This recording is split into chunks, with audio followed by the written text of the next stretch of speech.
सकता, प्यास लगती है, पानी है सामने लेकिन पी नहीं पाता, बहुत पीड़ा होती है, कुछ तो कीजिए। तब आश्वासन दिया, हाँ मैं कुछ उपाय करूंगा।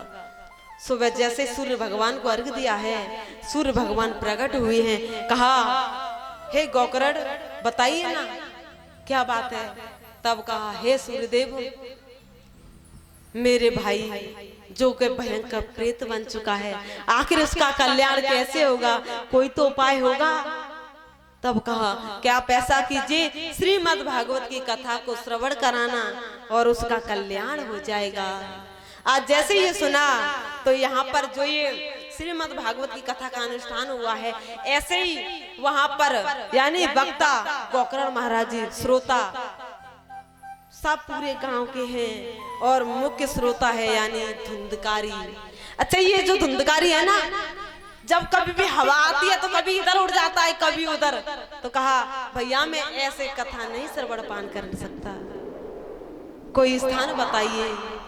तो एक जो 7 गांठ का हरावास जो व्यास गद्दी के सामने जब गाड़ दिया है और वहीं पर मंत्रों द्वारा उसी गांठ के बीच में जो पोल होती है उसमें स्थान दे दिया है। और आज भी जब कहीं भागवत होती है ना, श्रीमद् भागवत की कथा, तो व्यास गद्दी के सामने जब वो हरावास गाड़ दिया जाता है और कहते हैं वो तो गाड़ा था धुंधकारी के लिए, लेकिन यहाँ पर शायद हमारे पुरखा पूर्वज शायद उद्धार न हुआ हो, प्रेत योनि में न हो, तो मंत्रों के द्वारा उनको स्थान दिया जाता है।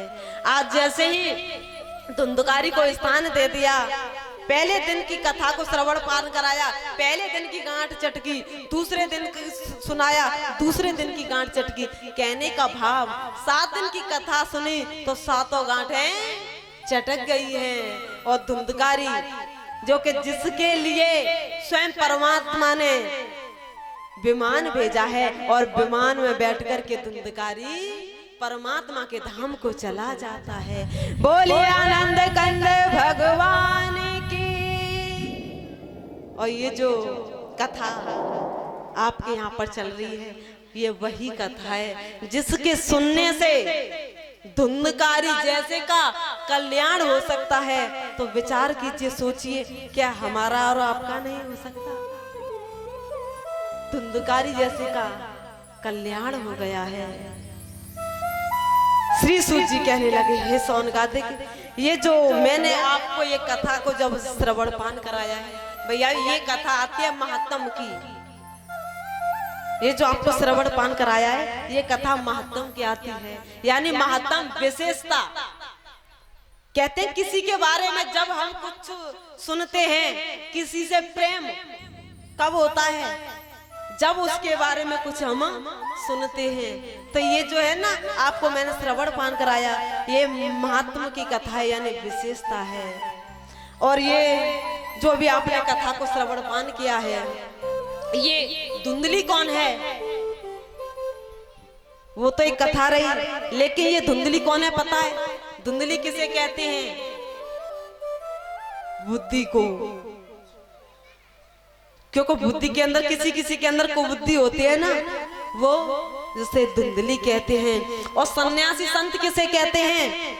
सन्यासी संत कहते हैं यानी कि सदगुरु को। और आत्मदेव किसे कहते हैं? जीवात्मा को। और फल क्या है? ये जो फल दिया था वो फल क्या है? वो विवेकी रूपी फल है।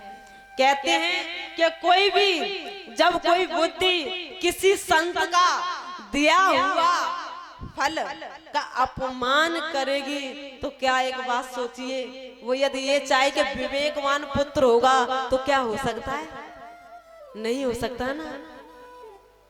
तो इसीलिए तो इन्होंने एक संत के प्रसाद का अपमान ही तो किया था, इसीलिए तो धुंधकारी मिला।